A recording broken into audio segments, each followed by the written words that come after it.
Go ahead. Okay. Premier, you announced $20 million for ARC. Does that mean that you've chosen them over Multex? And what are the conditions on how they spend the money? No, the purpose of investing in our New Brunswick nuclear cluster here is that we have two, and I mentioned also, but Multex and ARC have actually signed a memorandum of understanding of working together with synergies. We do expect to see the federal government, make an announcement supporting Multex. And we believe that both technologies have a place here in our development and going forward into this world of energy creation. And so the idea is that we kick this off. I think we'll hear in the very near future that we'll see other private sector organizations come in to invest, and I'm very hopeful the federal government will as well, because every indication is that we will see them investing in a SMR or a cluster here in New Brunswick. And will you be giving more money to Multex as well? We're working with Multex too to discuss the terms and conditions and basically understand the federal support. I think, Kevin, what's very clear is that going forward, we can't do this without federal government support. This is a much bigger initiative than a province could handle. We're hoping that what we envision here is that we're starting something that will be picked up by other private sector investors. And in our conversations to date with the federal government, we're optimistic that they too are pushing to have investment here in New Brunswick on a SMR, let's say, cluster here for us and have an energy source that we can promote worldwide. Okay. And just to be clear, the $20 million that you're giving to ARC, is that all provincial money, or is there federal money as part of that? No, that particular, and it is conditioned over other investments coming into play, but it is provincial money. Thank you, Kevin. Vicki Hogarth? Thank you. Premier Higgs, in your address you mentioned a 90-day review of rentals involving market evaluation and vacancy rates and rental fees. In Charlotte County, there's a review that's been completed by the Southwest New Brunswick Service Commission, which highlights unaffordable housing and low vacancy rates as harming economic growth in the region. And they're recommending that 1,200 new units be built over the next 5 years. After the review's done, does the province have a plan to incentivize developers to build in rural areas? Well, I won't, I guess, prejudge the outcome of the review, but I think to your point about this study that you referenced and others, there's lots of information available. I recently, because I had mentioned before that I wanted to see, let's say, analysis done in the province, so I've looked at the Cmhc report, I've looked at what Service New Brunswick had put together, and there are just some gaps there in relation to how well are we servicing low-income housing and the availability in each community. I want to work with the municipalities here too, because we all have a role to play. And what proportion of this type of housing is available, and what proportion of this type of housing is needed. So I would like to have that report you refer to. We want to look at all interested parties and the analysis they've done and combine this in a very rapid analysis of our condition in New Brunswick so we can actually make the necessary changes or improvements. Vicki, do you have a follow-up question? I guess just a quick follow-up. I know it's kind of broad, but what role would you see the province having in making affordable housing a reality, particularly in more rural areas where incentivizing developers might not be as easy as it would be in an urban area? Yeah, well, again, I don't see, making a decision here prior to the analysis, but I think the important thing for me is that this isn't something that's going to take years and months. This is going to take days and weeks, and we put a 90-day maximum on it, but I'm optimistic and hopeful that it'll happen quicker than that, and then we'll decide what's needed to meet the needs, because what we will do is meet the need. Thank you. Thank you, Premier. Thank you, Vicki. Andrew Waugh, Brunswick News. Yeah, Premier, so you got the deficit, looks like it's going to be down to 13 million. Pretty remarkable feat in the middle of a pandemic, but Roger Melanson and David Kuhn say that's just more evidence that you were way too stingy with the dollars during the pandemic. What do you say to that? Well, I wouldn't expect either one of them to say anything else. I mean, the level of interest seems to be based on how much money can you spend, not how much value you can get out of the money you do spend. I said we spent $202 million roughly on the COVID additional costs, incremental costs this year to what we hadn't planned on at all. It's because we had some room in our budget, like we're not paying down the debt, which we planned to. We don't have a $130 million surplus like we planned to. So we had some flexibility within. So I am also continue to push for real results. So what I say directly to either Mr. Kuhn or to Mr. Melanson is look at the state of our economic recovery and jobs being in our province compared to other provinces. And look how New Brunswick is either leading or in the top 1 or 2 or 3 across this country. So if you think that we should look at something else other than real performance, then maybe they should suggest what that is, because what we have seen so many times coming out of either one of them has been just spend more money and things will get better. Well, I believe that you do things differently and things get better. Thank you, Premier. Andrew, did you have a follow-up question? I do, thank you. On the rental review, why not freeze rents while you're doing the review? Like, I just wonder if there's many New Brunswickers out there who can afford to potentially be paying more rent while this review is being done. Well, that's why I, wanted to look at the Cmhc report, and I wanted to have an evaluation and comparison done on that report from Service New Brunswick and working with social development. And the purpose there was to say, okay, do we have a crisis in rent increases? And should we react to that because there is a crisis? And so the report that I received, and just received it this week, as a presentation to our caucus, is that no, we don't have a crisis. But then I wanted to narrow it down into specifics, like, okay, in the category of low income, do we see escalations? And the message I get from the rentalsmen and from the process is that, if there are any spikes that are, let's say, unjustified or like what we've heard of or read about, then those spikes have been appealed, and then they've been denied, so that the landlord wasn't able to make the increase. So I want to make sure that I've got all of that information, and that's why the 90-day. It's let's make sure that there are people that just haven't made their situation known or aren't able to make their situation known, and they've kind of fallen through the cracks. That's why I'm going this next step, is to make sure that either we have a problem, which we will fix, or the problem is not quite what it seems. But in either way, we want to protect those that can't protect themselves. Thanks. Thank you. John Woodside, All New Brunswick. Thanks.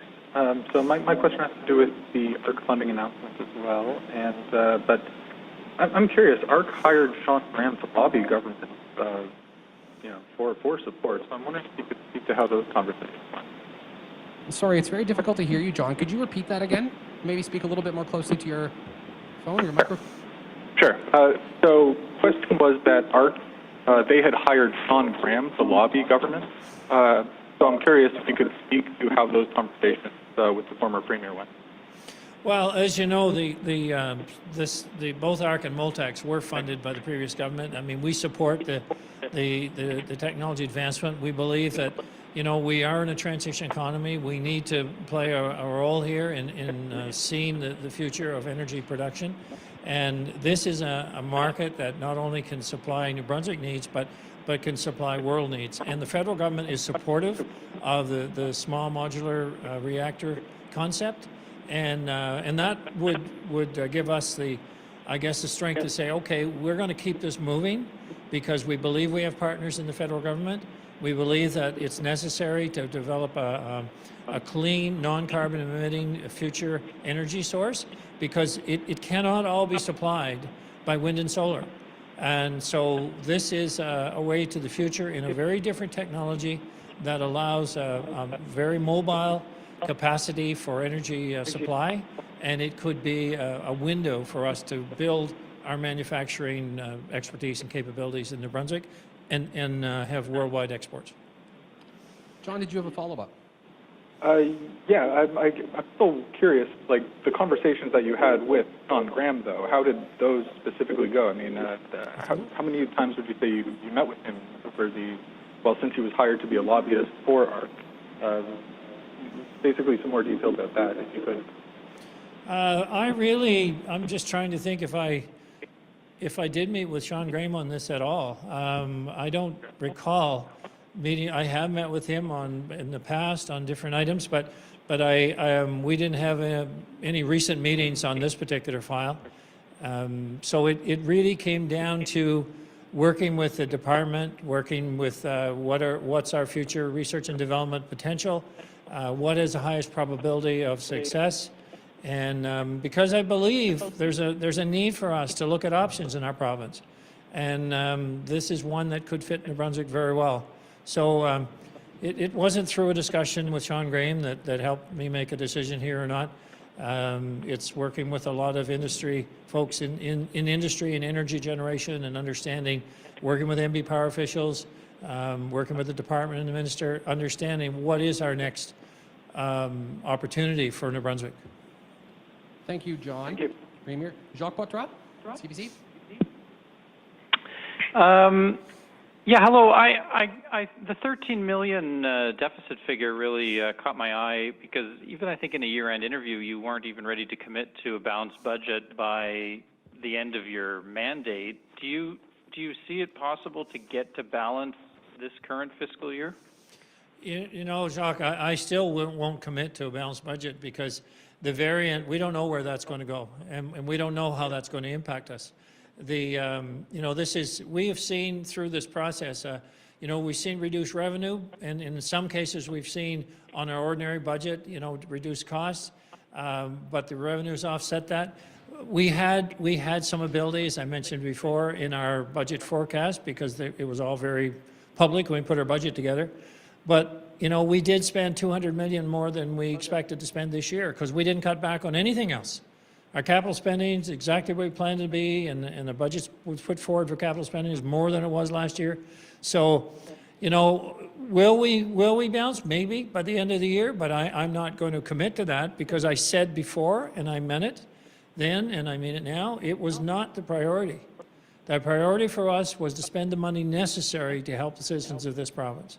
And we've put, resources wherever we needed them on the borders, whether it be in the providing health services, whether it be and we have a list of protective equipment, anywhere that we found a need, and we have a demonstrated need. So there is a little difference in terms of, I guess, philosophy, because I always want to say, look, I want to make sure that the taxpayer dollars that I'm spending are the ones that are going to make an impact for the taxpayers. And that's just kind of a basic fundamental principle. It's not about a headline for me or for our government. It's about a difference for the people that are receiving the service. And so we'll spend what we need to spend, and we'll spend it to get results. Jacques, did you have a follow-up?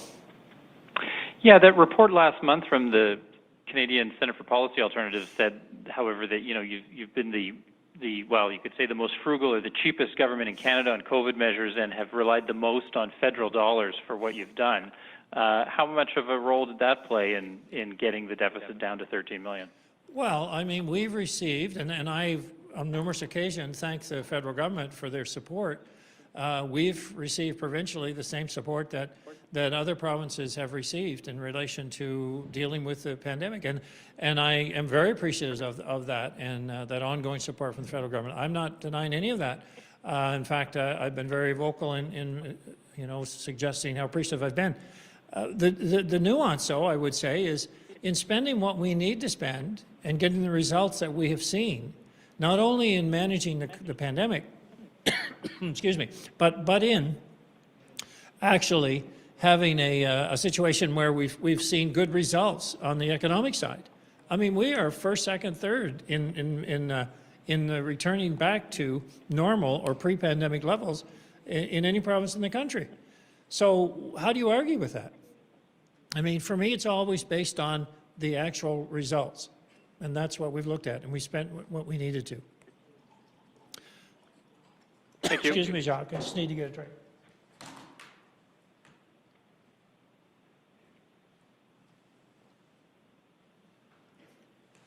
Thank you. I think I've been talking too much this afternoon. Tara Clow, There, 91.9. okay, I'm good. Okay, Tara Clow, 91.9 The Bend. No question for now, thank you. Mathieu Wakomo. Sakidino that.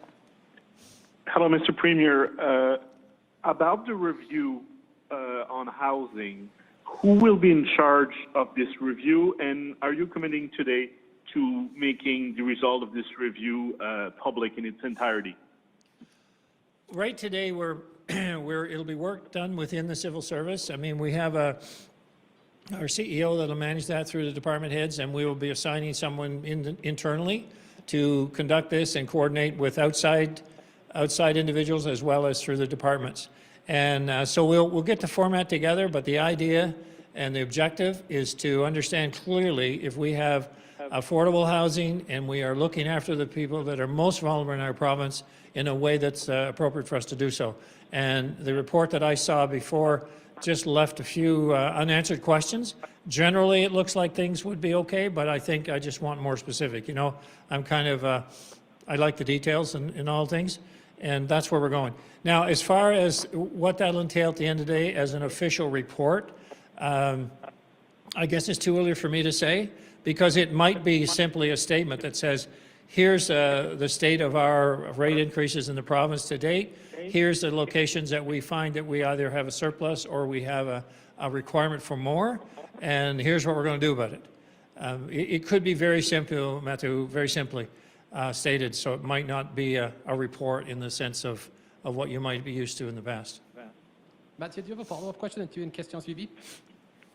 Merci. Yes, Mr. Premier, I was wondering if that review will also be looking at what we could call maybe lower middle-class renters or people on minimum wage who would not qualify for affordable housing, but who still have trouble paying for housing when we get really important rent increases. So what I want to understand is like how our affordable housing model and how our rent model in the province works in comparison with other provinces, and what that actually means to in terms of our ability to meet the needs, whether it be low income or whether it be those that simply need a housing of any type. So my point would be, yes, I want that comparison across provincial jurisdictions, and because I'm looking just to see our landlords being fair and reasonable. And I anticipate, you know, for the most part, we should find that they are. I'd be most disappointed if that was otherwise. I know people are investing in properties now, and if that's translating directly into exorbitant rates, that's causing people to have to leave their apartment and they have nowhere else to go, that is a problem, and we need to fix that. Thank you, Premier. Merci, Mathieu. Marie-Ève Arsenault, Radio-Canada. Hi, Mr. Premier. You talked about the province's untapped potential, citing that there are approximately 80,000 New Brunswickers that are not in the workforce. What do you have in mind here to bring this population into the workforce? So one of the challenges we have in New Brunswick, and not unique to New Brunswick, is our ability to meet the demands in just about every sector. You know, we talk about temporary foreign workers coming in, but then we look at the health sector and the ability for us to supply, whether it be nurses, but the reality of the number that's often quoted of like 120,000 vacancies over the next 10 years, well, we're 2 years into that. But every province is facing the same thing, a little bit faster in New Brunswick because of our aging demographic. So the goal here for me is to say, okay, if we have this many people in the ages 24 to 60 that should be in the working range, how do we work and train and have those that have the opportunity to do so be involved in helping solve our problem? And I know that's not everybody, and I know there are special circumstances, and we'll understand and address all of that. But if people are caught in a situation that we can help them to have a different outlook and a better outlook for their future, then we want to be part of that success story because we need them to be part of our success story. And together, we can have a huge impact. So identifying that, the next step is, okay, where are the different, let's say, categories, and which ones should we really focus on for training and workplace, let's say, experience, and then match up those capabilities and functions. That's the purpose. And you know, I haven't been afraid to look and all kinds of things, and this is just one more to say we want to help people help themselves, and we want to help people enjoy, life here in our wonderful province, and we want to be part of their success, and we need their help in doing so. Marie-Ève, as-tu une suivi? Do you have a follow-up question? Is there a concrete plan to work with this population? Increased what? Is there a concrete plan to work? Is there like a plan? Yeah, through our post-secondary training and labor, it's a kind of a connection with immigration, and then post-secondary education, training and labor have put together kind of the gaps that we have in our supply requirements. So in doing so, they're working with universities, community colleges, immigration policies, and saying here's where we need to fill certain sectors for employers, and so it is through that department with PEDAL. Thank you, Premier. Inda Intiar, huddled today. Hi, thank you. Premier, I'm curious, a lot of small businesses are still struggling with the COVID impact, and many still can't access those federal and provincial support programs, including the business recovery grants. Do you have plans to help small businesses recover outside of the current program? What we have said throughout this entire situation is that with our Navigator program at ONB, we actually want to ensure that we understand a particular situation for a business or an individual, but it's working to understand the details. We know everyone has taken a hit, and economically and in many ways personally and with life loss in this pandemic. So we understand that. But we also know that we can't build everyone back to where they might have been last year in relation to their business and their economics. So our goal, and what I've said and committed to, and what Opportunities New Brunswick does, is they evaluate every case. They look at it on its own merit. Yes, we've identified a grant for small business owners with the categories, but we want to analyze, okay, we know the numbers may have been lower this year, but, we're trying to keep you open, we're trying to keep you functional, and many businesses understand that because they don't want more taxes next year, they don't want a higher corporate tax rate, they don't want more cost to do business in New Brunswick, higher property tax, all that stuff. And that's why I'm so focused on trying to manage through this pandemic. So at the end of the day, yeah, we may have all had a little blip in 2020, 21, but we're coming back bigger and better than ever. Thank you, Premier. Inda, do you have a follow-up question? Yes, I do. Premier, we have big structural problems like aging population, labor shortages, and all that before the pandemic, and that's expected to return when our economy kind of returns to normal. But when it comes to the economic recovery coming out of the pandemic, what are some of your biggest concerns? I think, we're seeing a resilience here in the province, and I went through that today I'm seeing investments. We're seeing people moving back. And I indicate today, we all can think of families that want to come back to New Brunswick now. I guess I'm expecting big things post-COVID.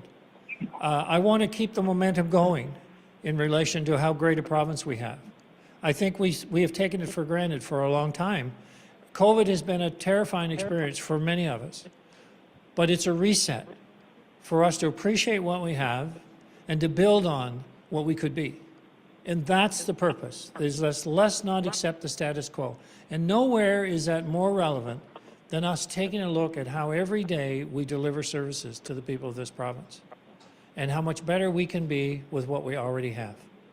And I know that's a strange concept for many of my political colleagues to grasp, but it's not one that's strange for me in my over 40 years of working to deliver better service for what I had to work with.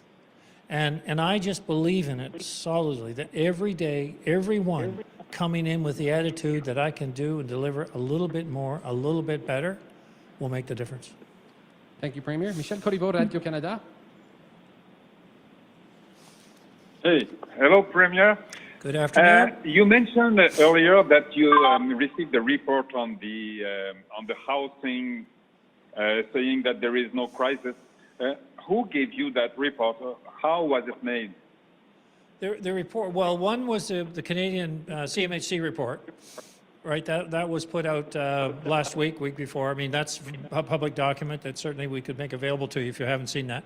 And it was based on rents showing kind of across the country and rate increases. And then we applied looking at what the rentalsmen have in terms of appeals and for high rent increases and looked at that and said, okay, have those been a problem and what have you done about them? And there have been appeals and those rate increases were rescinded. So it was that kind of information.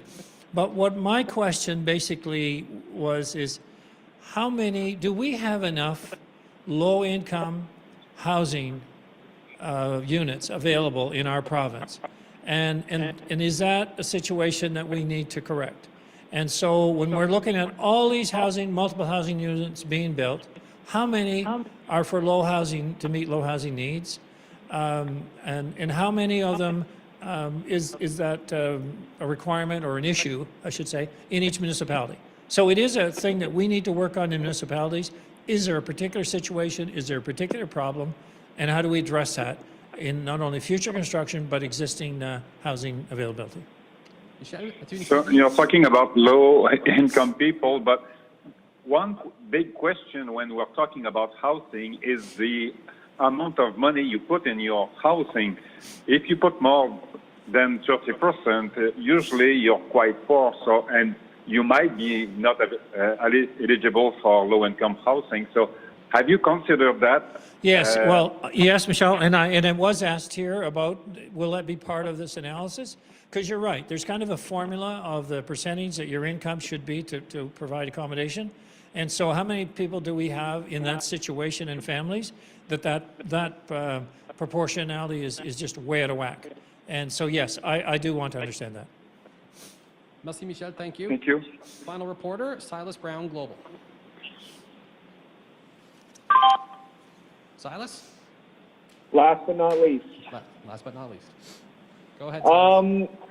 I just want to return to the deficit for a moment here, and just to clarify, you're saying that you're not committing to seeing a balanced budget in this fiscal year, but what about next?